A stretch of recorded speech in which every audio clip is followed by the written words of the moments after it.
오늘 우리 말씀 3 공부 28번째 하나님의 다스림을 누리며 전하자 이렇게 타이틀이 되어 있는데요.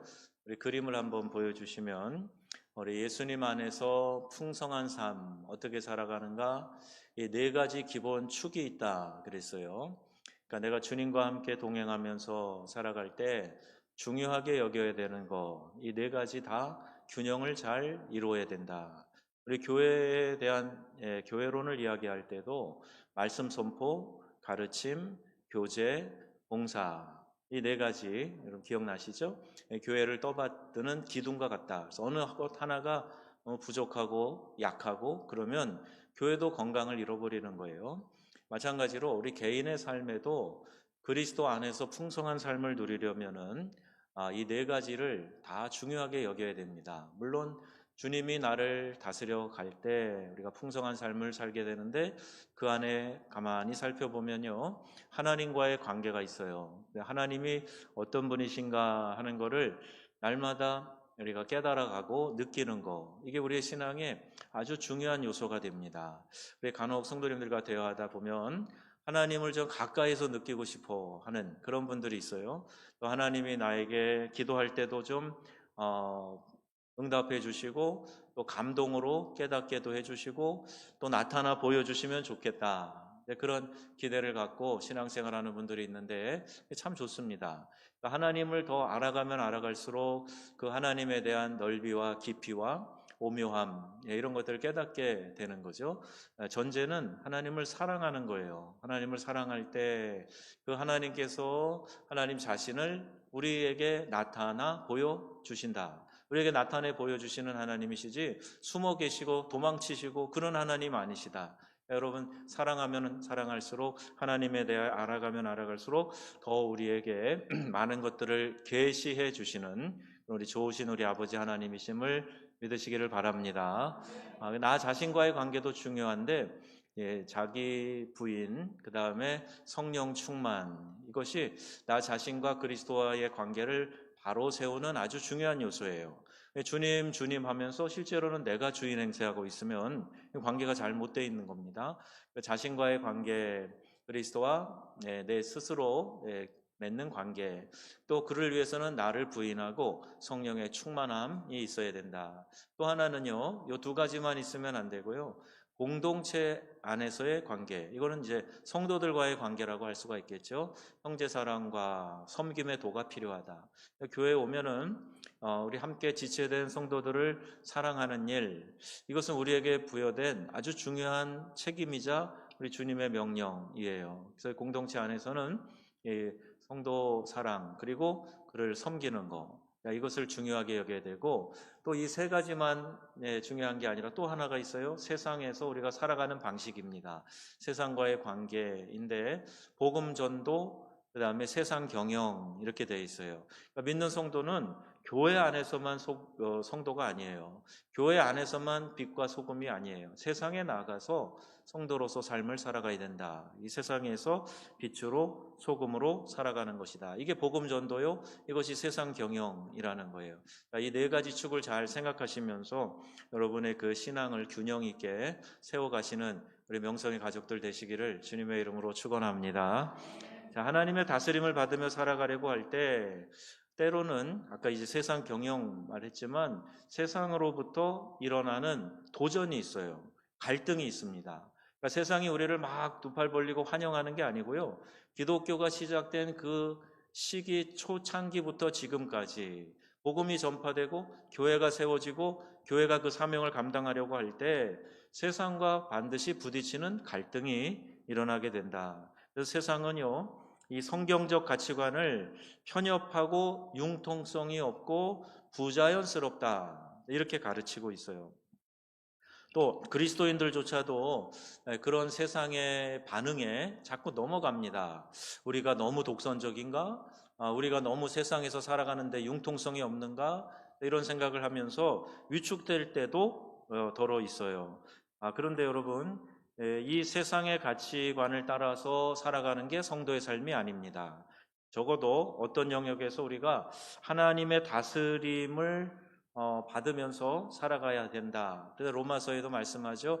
너희는 이 세대를 본받지 말고 오직 마음을 새롭게 함으로 변화를 받아 하나님의 선하시고 기뻐하시고 온전하신 뜻이 무엇인지 분별하도록 하라 말씀하시는 거예요. 로마서 12장 말씀인데, 우리가 이 세상에서 여러분 흔히 우리가 비유하는 것이, 죽은 물고기는 물에 둥둥 떠서 물결에 따라 이렇게 휩쓸리고 흘러내려가게 되어 있어요. 살아있는 물고기는 흐르는 물도 역류하고요. 제가 강원도 양양에서 군대 생활을 했는데, 거기 연어가 회귀해가지고 돌아오는 무슨 천이 있어요. 근데 거기 막 보니까요, 이 연어가 막 이 물이 툭 떨어지는 작은 폭포 같은 거죠. 막 차고 올라가는 거예요. 그러니까 살아있는 고기는 물살이 흐르는 대로 흘러가지 않습니다. 역류할 때도 있고 차고 올라갈 수도 있는 거예요. 여러분 자꾸 세상을 본받으려고 하지 마시고 세상 속에 살아가면서 그리스도를 본받아 살아가시기를 바랍니다. 하나님의 선하시고 기뻐하시고 온전하신 뜻이 무엇인지 이걸 늘 분별하면서 살아야지, 세상에 잘 보이려고 할 필요가 없어요. 세상에서 좋은 점수 받아야 되겠다. 그런 역사는 기독교 역사 가운데 없습니다. 근데 우리가 주님을 잘 따라가면요, 뜻있는 세상이 그들을 환영하고 주님 앞으로 나아오게 되는 것을 보게 돼요. 비난하는 세력은 언제나 있었고요. 그래도 의식이 있고 생각이 있고 한 사람들은 이게 옳다, 이게 바르다 하면서 주님 앞으로 나오는 사람들이 많아지게 되는 겁니다. 그래서 항상 기독교는 작은 소그룹 집단, 마이너리티라 그러죠. 그렇게 시작을 해가지고 점점 그 사회의 중추적인 역할 감당하게 되었던 거예요. 자, 이것이 이제 세상을 본받지 않으면서 살아가는 성도들에게 주어지는 하나님의 은혜라는 겁니다. 자, 세상의 가치관은 겉으로 보면 오히려 매력 있어 보입니다. 그런데요, 심각한 상처와 영적인 무기력에 빠지게 만들어요. 바닷물 갈증 난다고 퍼먹으면 더 갈증이 나요. 해갈이 안 됩니다. 세상이 꼭 그래요. 처음엔 달콤하고 시원하고 좋은 것 같지만 그것으로 인해서 절대로 만족하지 못하는 내 영역이 있어요. 그게 뭐냐 하면 영이라는 것입니다. 그러니까 사람은 영적인 존재이기 때문에 내 영은 세상의 방법으로 절대 만족하지 못해요. 육신은 만족할 수 있습니다. 요새 돈이 참 좋아, 돈이 참 편리해. 돈이 편리하고 좋죠. 돈 있으면은 기차도 일반석 안 타고 좀 편한 특실 타고요. 그리고 비행기도 이제 퍼스트 클래스 타고요. 그러면 이제 몸은 편하죠. 여러분, 몸이 편하다고 영이 편한 거 아닙니다. 여러분, 영혼이 만족하려면 꼭 우리의 영혼의 창조자이신 하나님과 가까이 교제할 때 내 영혼에 만족이 있고 기쁨이 있다. 그래서 여러분 오늘 저녁에 잘 나오셨다는 거예요. 예배가 하나님과 교제하고 내 영혼의 만족을 취하는 데 가장 효과적이고 중요하고 좋은 것이기 때문에, 여러분 세상은요, 여러 드라마나 예술 작품이나 여러 이야기들을 이런 소설 이런 걸 통해서 여러 가지 이제 우리 사람들의 죄 짓는 일들, 이런 자극적인 것들, 이런 것들을 많이 만들어 놔요. 그래서 그런 아주 대표적인 것이 뭐냐 하면 이 성에 가는 겁니다. 그래서 광고에도 성적인 것들이 등장하고 그러는 걸 보게 되는데, 이런 성적인 관계, 이런 것들을 통해서 오히려 세상의 재미를 누리게 된다, 세상의 만족을 누리게 된다, 그런 사랑 참 아름다운 거다 자꾸 미화하는데, 그럼 그 끝은 쓰디 쓴 겁니다. 성경의 가르침과 똑같아요. 그런데 세상은 그것이 마치 좋은 것인 것처럼 포장하지만, 그러나 하나님의 가치관으로 살지 않을 때에는요, 이 세상 안에서 느끼는 심한 갈증이 있고 영적인 만족을 누리지 못해 결국 방황하다가 이 세상에서 쓴맛을 보게 됩니다. 돈 버는 것도 마찬가지예요. 돈을 어떻게 사용하느냐, 신자와 불신자는 버는 방법도 물론 다르지만 쓰는 방법에서도 큰 차이가 있습니다. 내 자신의 유익 뽐내고 자랑하고 내 욕심 채우기 위해서 이렇게 쓰는 거는 세상의 방법이죠. 그래서 내가 얼마나 유능한 사람인지, 얼마나 물질을 통해서 내가 힘께나 갖고 있는 사람인지 이걸 과시하려고 그래요. 어떤 사람은 그게 실질적으로는 채울 게 없으니까 그렇게 그냥 수수깡처럼 겉만 장식하는 그런 경우들도 있어요. 그런데 여러분, 이런 기독교인들은요, 물질을 가지고 그렇게 나의 만족과 자랑으로 삼으려고 하지 않습니다. 오히려 자발적인 빈곤으로 들어가는 사람들이 많아요. 우리 기독교 오랜 전통 가운데 수도원 운동이 있었어요. 그때는 이제 구교, 신교가 쫙 나눠져 있지 않을 때니까요. 우리 기독교라고 통칭해 볼게요. 그 수도원 운동은 여러분 아시는 것처럼 뭐 여러 이렇게 분파가 있었지만 대부분 다 어떤 수행하는 사람들이 가난한 삶을 삽니다. 그리고 내 육신의 욕망들을 제어하면서 살아가는 거예요. 뭐 도미니칸 파나 베네딕트 파나 다 비슷한 원리예요. 청빈한 삶을 살면서 어떻게 하면 하나님과 더 가까이 할까? 그래서 수양하고 묵상하면서 이렇게 살아가는 사람들이 수도자들의 삶인 거예요. 여러분, 우리가 이 땅을 살아가는데 언제부턴가 개신교의 이 복음이 자꾸 물질주의와 결탁해서 물질주의와 축복을 자꾸 비슷한 등식으로 생각하려고 하는데 그렇지 않습니다. 하나님의 축복이 있을 때에는 사용하라고 주시는 거예요. 그걸 통해서 하나님께 영광 돌리고 하나님 나라와 의를 위하여 쓰라고 주시는 거예요. 근데 물질 가지고 세상의 방법과 똑같이 나를 과시하고 자랑하려고 하는 것은요, 그건 하나님이 주시는 복의 원리가 아니라는 말입니다. 멋지게 살아가는 기독교인들 참 많아요. 목사와 선교사들 중에서도요, 세상에서 잘 나가던 사람들이 그 가던 길을 버리고 스스로 궁핍한 삶을 택한 이들도 많이 있습니다. 대표적인 예로 전에 다니엘 기도에 나오셔서 여러분 보셨을지 모르겠는데 에티오피아에 사역하는 김태훈 선교사님 계세요. 이분은 서울대 의대를 나오시고 그리고 잘 나가는 우리나라의 손꼽는 병원에서 이렇게 의사로서 일을 하던 분이에요. 서울대병원, 아산병원, 외과 과장도 지내시고 그런 분인데 훌훌 털고 그냥 선교지로 나갔습니다. 근데 선교지에 가서 얼마 되지 않아가지고 파킨슨 병이 와가지고요. 이렇게 몸도 이렇게 잘 가누기 어렵고 점점 말도 어눌해지고 이렇게 돼가는 상태에서 그때 다니엘 기도에 나와서 간증하시더라고요. 그런 연약함이 찾아왔지만 굴하지 않고 계속해서 사역을 이어가는 그런 멋진 분들도 계세요. 울지마 톤즈 이태석 신부님 얘기 많이 들으셨죠? 남수단에 가가지고 그 아이들에게 막 음악 가르치고 성경 가르치고 전기가 없으니까 막 배터리 연결해가지고 전기 불도 들어오게 하고 막 여러 가지 이제 개발 사업 또 이제 이런 이제 학교 사역, 교회 예배드리는 사역 이런 거 하신 분인데요. 남수단에 가서 복음 전하다가 젊은 나이에 이제 그곳에서 생을 마감하잖아요. 암병이 찾아와가지고 거기서 돌아가셔요. 이 세상의 기준으로 보면 참 실패한 사람 아닙니까? 우리가 세상의 기준은 잘 나가야 되는 거잖아요. 많이 벌고 높은 자리 차지하고 누가 봐도 와 대단하다 이렇게 돼야 되는 거잖아요. 근데 지금 제가 예를 든 이 두 분도 세상의 기준으로 볼 때는 이제 망한 거예요. 왜 잘 나가다 저런 짓을 했대? 이렇게 생각할 수 있을 거예요. 똑같은 예가 미국에서도 있었습니다. 미국의 휘튼 컬리지를 졸업하고 그 당시 미국의 좋은 학교예요. 지금 시카고에 있는데 저도 이제 그 학교를 가봤고 기독교 명문 학교이기도 하고 일반 대학 중에서도 참 좋은 학교예요.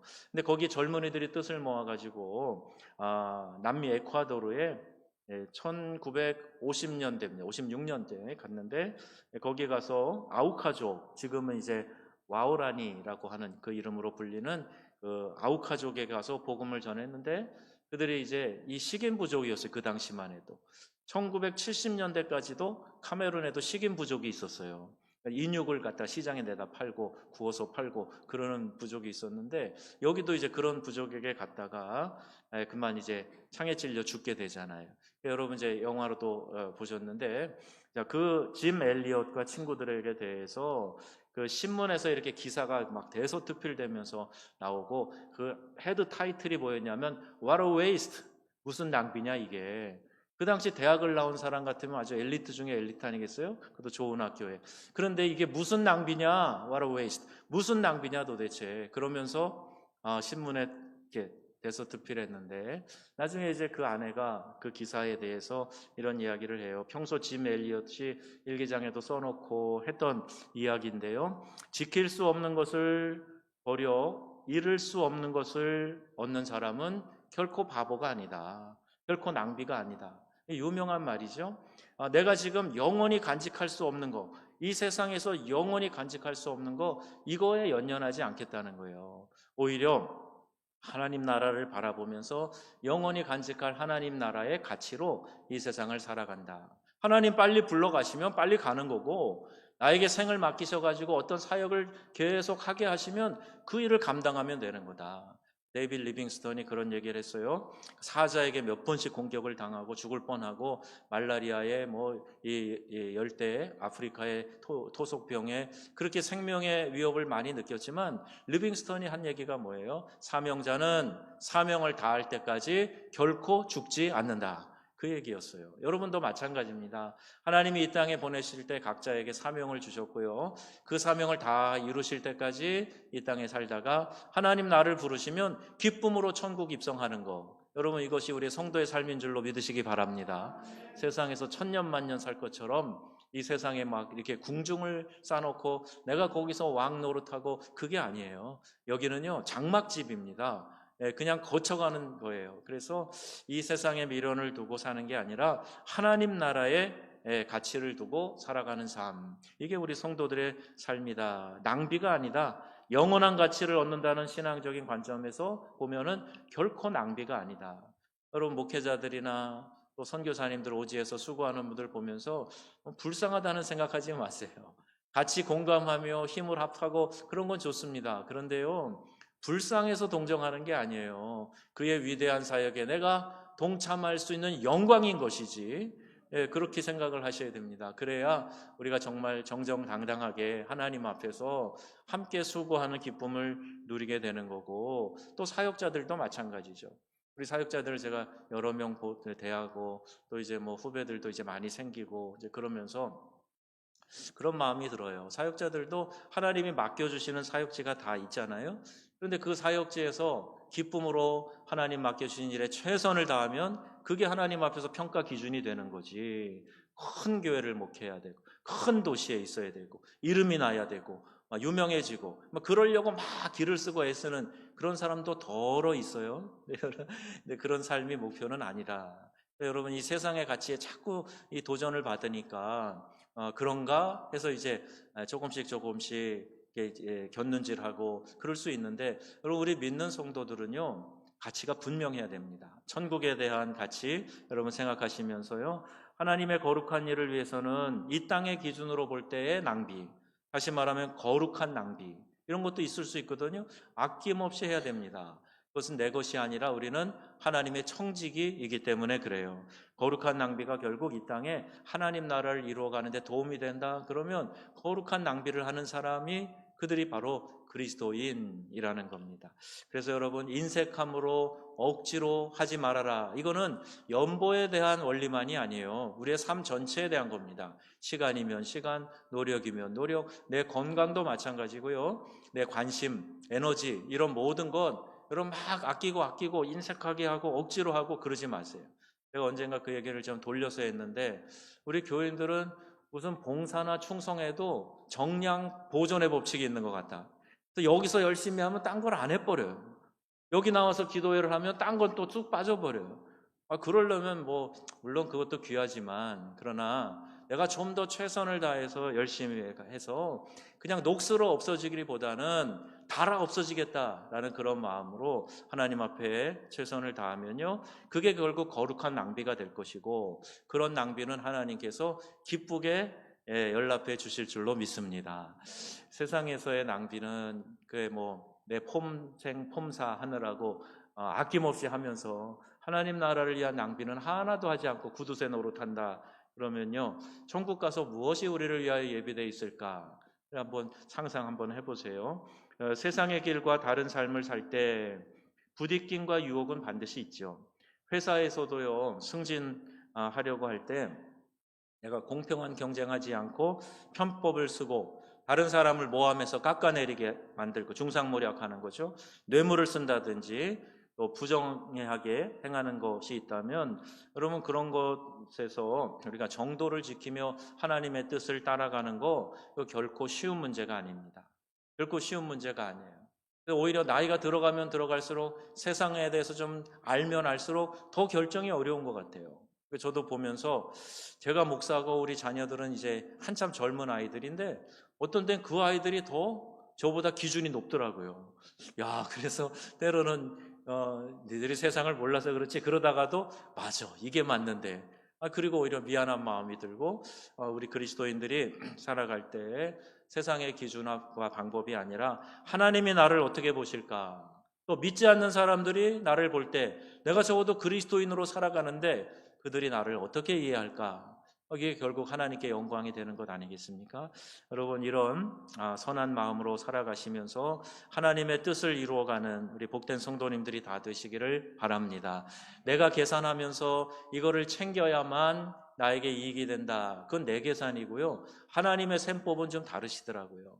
나는 그냥 퍼주고 나눠주고 흘려보내는데 하나님이 그걸 다 헤아리시고 하나님의 방법으로 우리에게 다시 더 풍요롭게 돌려주시는 것들이 많이 있어요. 여러분 그런 복을 누리는 우리 교회 여러분 성도님 한 분 한 분 되실 수 있기를 축복합니다. 하나님의 다스림을 받는 사람들이 받는 복이 있어요. 하나님의 다스림을 받는 사람은 부대끼면서 늘 참고 견디기만 해야 되는 건가? 아니에요. 하나님의 다스림을 받는 사람에게도 하나님의 방법에 복이 있다는 거예요. 세상의 길을 따르지 않고 주님의 길을 따를 때 놀라운 축복이 기다리고 있다. 세상 기준의 성공은 얻지 못할 수 있어요. 그렇지만 그리스도인들에게 주어지는 특별한 은총이 있는데 이게 바로 하나님만이 주실 수 있는 거예요. 그게 평안입니다. 지난주 제가 두 목장에서 이 평안을 주제로 말씀을 전했어요. 그 주제가 주어져서 그렇게 전했는데 예수님이 평강의 왕이시란 말이에요. 하나님께서 우리에게 주시는 가장 귀한 선물은 이 땅에서 평안을 누리면서 살아가는 거예요. 누가복음 24장 36절 말씀 읽겠습니다. 이 말을 할 때 평강이 있을지어다 하시니 아멘. 예수님이 평강의 왕으로 이 땅에 오셨고 부활하셔서 제자들에게 나타나 보여주실 때도 제일 먼저 하신 말씀이 너희에게 평강이 있을지어다. 여러분 예수 믿는 사람은 불안해할 이유가 없습니다. 주님이 우리와 함께 하시기 때문에 그 어떤 상황에서도 평강의 왕이신 주님께서 우리의 삶을 꽉 붙들어 주실 줄 믿으시기를 바랍니다. 그래서 불안하고 두려워하는 것과 불신앙과 같은 그런 같은 맥락에서 이해하고 있어요. 어떤 분들은 그래요. 내 안에 믿음이 빠져나간 것만큼 그 안에 불안이, 두려움이 스며들어 온다. 그런 거예요. 그러니까 내 안에서 여러분 믿음이 충만하면 두려움이 들어올 틈이 없는 거죠. 그런데 믿음이 쭉 빠져나가면 그냥 불안과 두려움이 그냥 나를 엄습해가지고 어쩔 줄 몰라 하는 그런 거예요. 그럼 기도할 때 하나님의 영이 우리 안에 강력하게 임재하시면 나타나는 현상이 뭔지 아십니까? 평안해지는 거예요. 정말 세상에 나 혼자 하나님과 딱 독대하고 있는 것처럼 든든해지고 평안해져요. 대적이 두렵지가 않은 거예요. 여러분 그런 평안이 임하시기를 축복합니다. 하나님께서 우리에게 이런 평안을 주신다. 이 평안을 맛보지 못한다면 참된 그리스도인이 될 수가 없다. 그리스도인인 채 하지만 계속 세상의 욕심과 유혹에 마음을 빼앗기기 때문에 늘 긴장하고 두렵고 그런 거예요. 하지만 하나님께 우리의 인생을 진정으로 위탁할 때 하나님이 주시는 평안이 있다는 거고 하나님이 또 길을 내셔서 멋지게 인도해 가시는 것을 우리가 보게 됩니다. 내려놓으면 하나님께서 책임지시는 거예요. 심지어 초대교회에 스데반은 돌에 맞아 죽으면서도 그런 평안을 누렸어요. 그 모습을 지켜보고 있던 바울, 당시 사울, 그가 이제 그 돌 던지는 사람의 겉옷을 지키고 있었거든요. 자기가 증인 노릇을 하고 있는 거예요. 그런데 그 광경을 지켜보고 깜짝 놀란 거죠. 막 돌에 맞으면 막 터지면서 죽지, 돌에 맞았는데 예쁜 상태로 가지 않을 거 아니에요. 그런 고통 중에서도요 얼굴이 천사처럼 빛났다고 그랬어요. 하나님 주시는 평안을 보면서 깜짝 놀라고, 그게 이제 하나님이 바울을 부르실 때 아마 그런 모든 사건들, 기억들이 종합돼서 바울의 회심이 일어나게 되었다고 보는 겁니다. 우리의 인생의 어떤 부분, 돈이나 어떤 분은 이제 장래에 대한 문제, 자녀에 대한 문제, 결혼에 대한 문제, 어떤 문제이든지 여러분 우리가 평안이 없다면 하나님의 다스림 밑에 온전히 내려놓아야 됩니다. 그때 하나님은 우리에게 평화를 주실 줄로 믿습니다.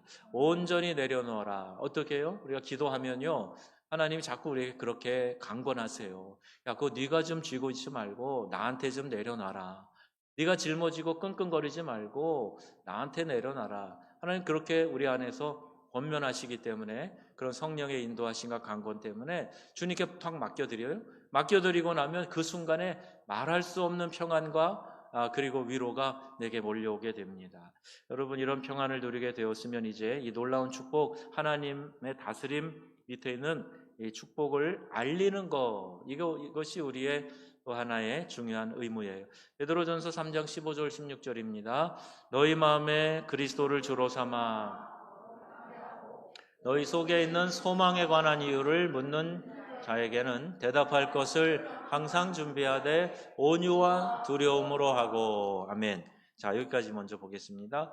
우리 안에 소망에 관한 이유, 이것을 묻는 사람들에게 대답할 것을 항상 준비하면서 살아가라. 여러분 우리가 믿음 생활 열심히 하면요 꼭 이렇게 묻는 사람이 생겨요. 아니 뭐가 그렇게 좋아? 뭐 집에 좋은 일 있어? 뭐 집에다 뭐 좋은 거 감춰놨어? 뭐 이렇게 물어보는 사람이 있어요. 내가 볼 때 뭐 신통하게 특별한 일이 일어난 거 아닌 것 같은데 말할 수 없는 평안, 저절로 흘러나오는 찬양, 콧노래 이런 걸 옆에서 보면서 뭐 좋은 일 있어? 이렇게 물어볼 수도 있어요. 또는 우리가 정말 어려운 고난의 길을 가는데도 굴하지 않고 꿋꿋이 그 길을 갈 때 주변 사람들이 놀래요. 어떻게 저런 힘이 나올까? 이런 생각할 때 그 대답할 것이 뭐예요? 백문일답의 주인공이 예수 그리스도이신 것처럼 여러분 우리가 대답할 것은 예수 그리스도이십니다. 그분이 나에게 소망을 주셨어. 그분이 나에게 평강을 주셨어. 기도하니까 그분이 내 마음을 꽉 붙잡아 주셔. 기도하니까 모든 삶의 문제들을 우리 주님께서 알아서 해결해 주셔. 이게 이제 소망에 관한 이유가 되는 거죠. 먼저는 우리 마음에 그리스도를 주로 삼아 거룩하게 해라. 그리스도가 주가 되시면 우리가 거룩해집니다. 이것이 예수님을 거룩하게 대하는 것이다. 이렇게 말할 수가 있어요. 그러려면 하나님과의 관계, 아까 이 도표를 생각하시면서 하나님과의 관계를 여러분 삶에 한번 적용해 보세요. 하나님 사랑해요 하고 뭐 찬양할 때는 막 감격해서도 하고 그렇게 하는데 실제로 내 삶에서 하나님을 하나님으로 인정하고 있느냐? 주님을 주님이라고 인정하고 있느냐? 그렇게 대우하고 있느냐? 하나님이 좀 와서 만나자. 그러고 우리를 불러주시고 내가 너를 왜 만들었는 줄 아냐? 예배하라고 찬송을 부르게 하려 함이라 알려주셨는데도 그런 자리 쏙 빠지고 참석 안 하고 내 기쁨을 위해서 살아가고 하나님 나를 만족하게 해주세요. 오히려 그런 기도를 드리고 그러면 이게 주객이 바뀐 겁니다, 여러분. 그래서 여러분 하나님과의 관계에서 꼭 이렇게 주어가 누군지, 누가 주체이고 누가 주인공인지 그걸 꼭 생각하시면서 하나님과의 관계를 맺어가는 우리 성도님들 다 되시기를 바랍니다. 우리는 세상 사는 재미 하나도 없는 것 같아도 말할 수 없는 재미가 있어요. 알 사람은 알도다 이렇게 찬송가 가사를 고쳐 부를 만큼 알만한 것이 있어요. 이거는 밖에 있는 사람은 모르죠. 우리가 함께 감격하여 기뻐하면서 누리는 것이 있기 때문에 이게 다 하나님과의 관계에서 온다. 자, 사는 재미가 없는 게 아니라 알 사람은 알도다. 그렇게 고백하는 성도님들 다 되시기를 바랍니다. 파크 골프가 아무리 재미있어도 교회에서 예배하는 것만큼 감격스러울까? 여러분 영이 만족해야 내 삶에 궁극적인 만족이 있다라는 거 생각하시고요. 운동도 하시고 레저도 즐기세요. 그런데 그게 더 중요한 게 아니라 우선순위가 바뀌지 않도록 꼭 신경 쓰셔서 하나님을 하나님으로 대우할 줄 아는 믿음의 권속들 되시기를 바랍니다. 그 다음에 자신과의 관계에서도요. 약점을 부끄러워하지 않고 과거에 있던 불행한 일도 억지로 숨기려 하지 말고 내 자신의 부족함을 그대로 하나님께 들고 나올 때 타인의 평가에 너무 여러분 목매지 마세요. 그런 사람일수록 과거에 여러 가지 어려운 문제에 쌓여서 어려운 삶을 살았기 때문에 그게 상처가 돼서 그럴 수도 있다는 거예요. 그러니까 여러분 하나님이 나에게 모든 것을 해결해 주시고 복원시켜 주시고 자녀 삼아 주셨기 때문에 하나님과 안에서의 내 관계, 내가 하나님과의 어떤 관계를 나 자신이 맺고 있는가, 이걸 먼저 여러분들 신경 쓰시면요 주는 저절로 따라온다. 꼭 기억하시면 좋겠어요. 공동체 안에서의 관계도 사랑을 우리가 배웠으면 이 사랑을 실천하는 사람이 되어야 됩니다. 예수님을 중심에 두고요 거룩한 영적인 교제 나누는 우리 성도님들 되시기를 바랍니다. 자, 그러면 또 하나 우리가 중요하게 여겨야 되는 게 이 희망을 전하는 거라 그랬는데, 다시 말하면 복음 전하는 거예요. 똑같은 말이에요. 전도하는 거, 복음 전하는 거, 이 소망, 희망을, 기쁨을 전하는 거 다 동일한 그런 표현이에요. 여러분, 삶이 변화되면 사람들이 옆에서 뭐가 그렇게 즐거워? 무슨 좋은 일 있어? 이렇게 물어볼 수도 있어요. 그때 자연스럽게 우리 주님 이야기를 하면 됩니다. 전도가 안 되는 진짜 이유가 뭔지 아세요? 나의 자신 때문에 그래요. 교회 나오는데 그냥 온갖 얼굴에 그냥 근심은 다, 수심은 다 지니고 살아가면서 다른 사람에게 예수 믿어 그러면 야, 너부터 잘 믿어. 안 믿는 사람이 그럴 수도 있어요. 그러니까 여러분, 멋지고 매력적인 부분으로 보여질 수 있도록 우리 자신을 잘 가꾸고 성령 충만하면요, 여러분 심령으로부터 나오는 빛이 여러분 얼굴을 통해서, 삶을 통해서, 말을 통해서 다른 사람들에게 전달돼요. 말은 영이거든요. 내 말 한마디가 영이 더해져서 전달되니까, 그러니까 여러분 그들이 무엇인가 알지 못하는 힘에 끌려서 주님 앞에 나오게 된다. 여러분 기억하시면서요, 이 세상을 본받으려고 하지 말고 내 영을 가꾸는 일에, 그리고 그것을 하기 위해서 이 희망의 복음을 전하는 일에 힘쓰는 삶이 됐으면 좋겠어요. 이런 것들이 자연스럽게 배워 나와야 돼요. 욕심 부리지 말고, 지나친 경쟁하지 말고, 남을 진심으로 축하해주고, 다른 사람을 위로해주고, 칭찬해주고, 격려해주고. 그렇게 현대인들은요, 외롭고 고독한 인생이 참 많기 때문에 조금만 누군가를 인정해주고 격려해주잖아요. 금방 친구도 되고, 금방 마음도 주고 그래요. 그러니까 여러분, 그런 믿음의 사람들이 되셔서 이 소망에 관한 이유를 여러분이 누리시고 나아가서 전하는 삶을 사시기를 바랍니다. 이게 그리스도의 향기로 살아가는 거예요. 고린도후서 2장 15절 말씀 읽겠습니다. 우리는 구원받은 자들에게나 망하는 자들에게나 하나님 앞에서 그리스도의 향기니. 아멘. 고린도후서 3장 3절 말씀도 읽겠습니다. 너희는 우리로 말미암아 나타난 그리스도의 편지니, 이는 먹으로 쓴 것이 아니요 오직 살아계신 하나님의 영으로 쓴 것이며, 또 돌판에 쓴 것이 아니요 오직 육의 마음판에 쓴 것이라. 아멘. 두 중요한 단어예요. 하나는 향기래요. 우리가 누구의 향기? 그리스도의 향기. 예수님을 드러내는 아름답고 좋은 향기다. 그 다음에 편지래요. 편지. 이 먹으로 쓴 편지가 아니라 우리의 인격으로 쓴 편지예요. 우리의 영으로 쓴 편지예요. 우리의 마음판에 쓴 편지예요. 이것을 다른 사람이 읽는 겁니다. 그래서 여러분, 예수 믿으세요라고 이 성경책을 들이대면 그 사람이 성경을 읽는 게 아니라 성경을 들고 있는 사람의 손을 본다잖아요. 그 들고 있는 사람이 누군가를 본다는 얘기잖아요. 그러니까 여러분, 말씀을 적용해서 살아가는 삶이 얼마나 중요한 삶인가 몰라요. 여러분, 복음 전도는 하나님의 다스림 속에 들어가 살면서 누리는 축복, 평화를 자연스럽게 드러내는 겁니다. 이번 추석 명절에 만나실 분들이 많을 텐데요. 조금 전에 뉴스를 보니까 중국의 명절이 시작이 됐는데 중국에 뭐 60 몇 억이 이동을 한다고 그래요. 그래서 지금 뭐 난리래요. 뭐 10km 가는데 7시간, 9시간, 10시간 걸린다고 그러고 막. 거기에 비하면 우리나라 조금 나아요, 그래도. 땅이 그렇게 크지 않아서 다행이에요. 그래서 여러분 친척도 만나고 친구도 만나고 이동도 하시고 할 텐데 여러분 안에 평안이 가득하시기를 바랍니다. 세상이 줄 수 없는 평안과 만족과 기쁨을 가지고 살아가면 주변에서 물어볼 거예요. 그러면 소망에 관한 이유인 우리 주님에 대해서 잘 전하시고 그 사랑을 전하시고, 또 여러분 아낌없이 칭찬해주고 이해해주고 격려해줘서 예수 믿는 사람 참 마음이 포근하다, 마음이 넓다, 이해심이 깊다, 이런 말 들을 수 있도록 또 노력하고, 내일도 이제 목요 전도할 텐데 우리 전도용 물티슈, 건빵, 총회로부터 막 많이 지원 받았어요. 우리 전도 마차까지 지금 와 있어요. 마차가 왔는데 바퀴가 없어요.